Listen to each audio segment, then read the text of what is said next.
भगवत गीता में दूसरे तत्व का वर्णन हुआ और वो है काल। भगवत गीता में समय का वर्णन किया गया कि समय किसे कहते हैं। वैसे समय की घड़ी तो आप सब जानते हैं कि 60 सेकंड होती है तो कितना 1 मिनट होता है, ठीक है। ऐसी 60 मिनट जब होती है तो 1 घंटा होता है। जब 1 घंटा समाप्त होता है, जब ऐसे 12 घंटे समाप्त होते हैं तो दिन, और 24 घंटे में 1 दिन समाप्त होता है।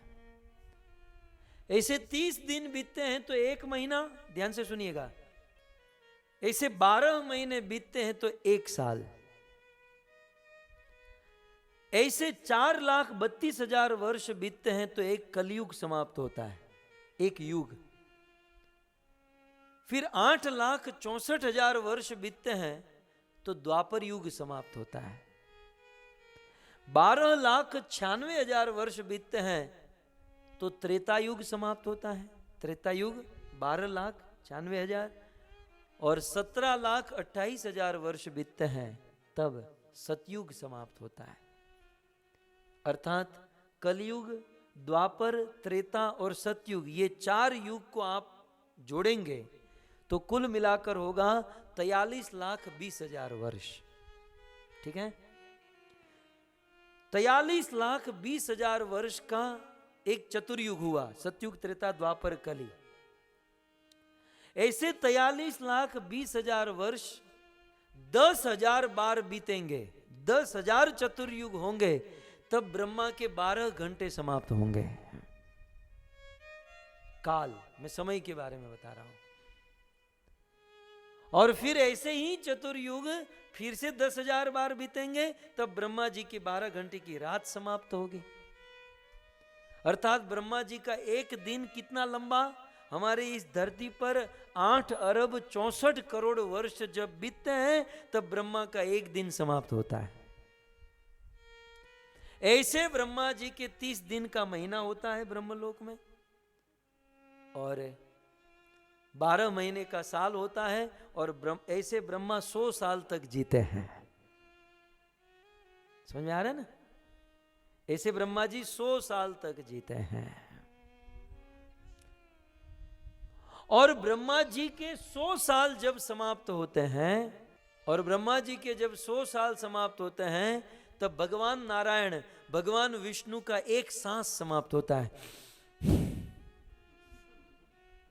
इतने में ब्रह्मा का 100 साल गया, और मनुष्य लोक का तो कोई पता ही नहीं है।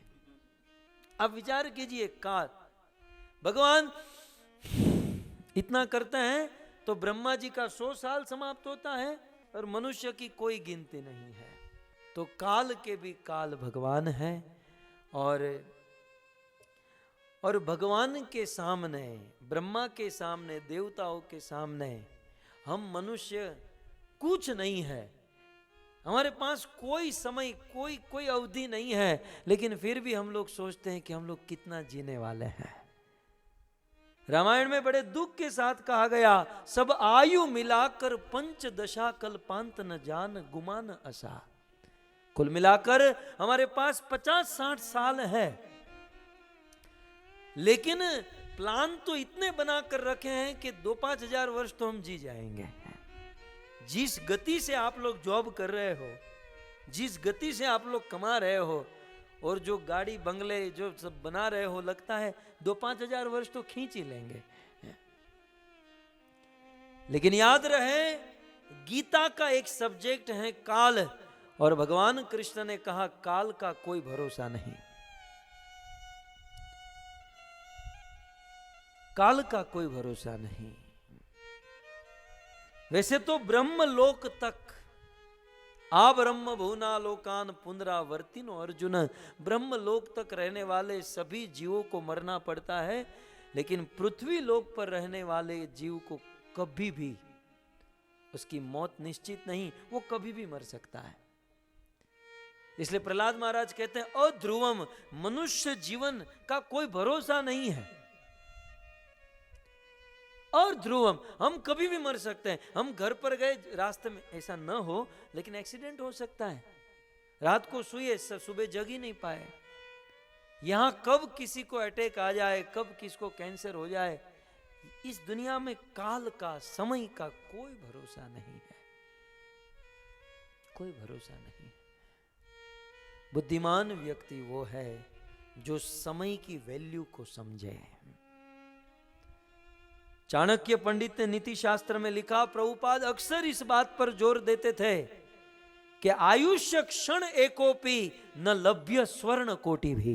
एक बात समझ लीजिए कि करोड़ों करोड़ों सोने की मुद्रा देने के बाद भी, बहुत बहुत पैसे देने के बाद भी, जीवन से जो समय बीत गया, जो समय चला गया, हम उसे वापस नहीं ला सकते, वापस नहीं ला सकते। हमने तो आंखों से देखा है, धनी लोग जब मौत के मुख में होते हैं, मृत्यु के समय उनके बच्चे कहते हैं, डॉक्टर साहब हमारे पिताजी को 1 घंटा ज्यादा जिला दीजिए, हम 1 करोड़ रुपया देंगे। मरते समय 1 घंटा ज्यादा जीने के लिए 1-1 करोड़ रुपए देने के लिए बंदा तैयार होता है, लेकिन जीते जी 1-1 करोड़ का 1-1 घंटा जा रहा है, आदमी पहचान नहीं पाता है। बड़ा कीमती समय है, मनुष्य जीवन का यह समय बड़ा कीमती है, इसे व्यर्थ ही मत गवाओ। मुझे तो बड़ा हैरान होता हूं, कुछ लोग कहते हैं कि मैं टाइम पास कर रहा हूं।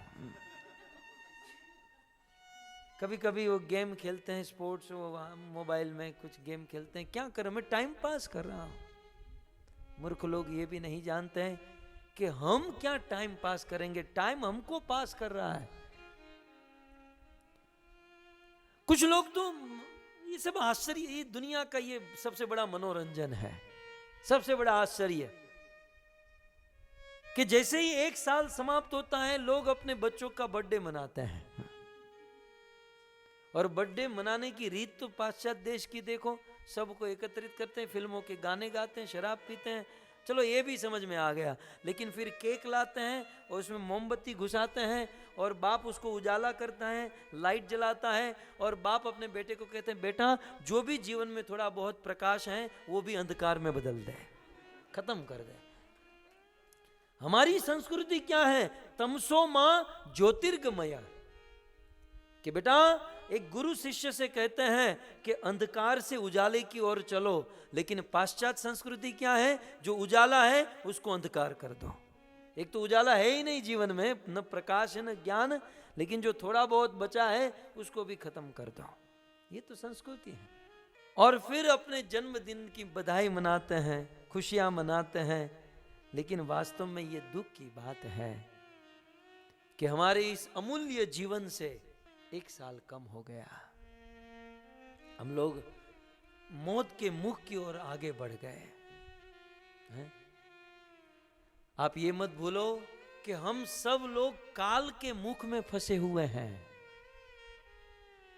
गीता का ये तत्व है काल, काल रूपी ग्राह ने हमको पकड़ कर रखा है। कुछ लोग आधे चले गए अंदर, 50 साल जिसका हुआ वो आधे काल के मुख में, कुछ लोग 85% चले गए हैं। जैसे गजेंद्र ग्राह के मुख में फंसा था, वो ग्राह गजेंद्र को, उस हाथी को बीच सरोवर में लेकर गया। हाथी ने, उसके परिवार ने बहुत प्रयास किया, लेकिन नहीं बच पाए। संसार में, समाज में भी जो व्यक्ति मरने चला है, जो मर रहा है, उसको बचाने का बहुत प्रयास करते हैं, लेकिन कौन बचा पाता है।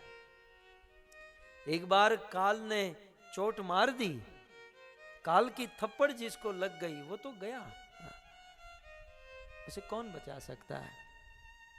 इसलिए बुद्धिमान व्यक्ति वो है जो काल को समझे, काल की महिमा को समझे और उस काल में भगवान का स्मरण करे।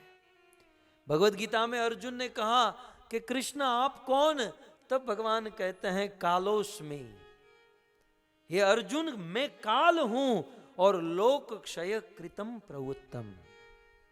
सो जीवन का यह महत्वपूर्ण समय काल भगवान के भजन में लगाना चाहिए, राम और कृष्ण की भक्ति करने में डालना चाहिए, नहीं तो ये जीवन बहुत बड़ा धोखा बनकर रह जाएगा।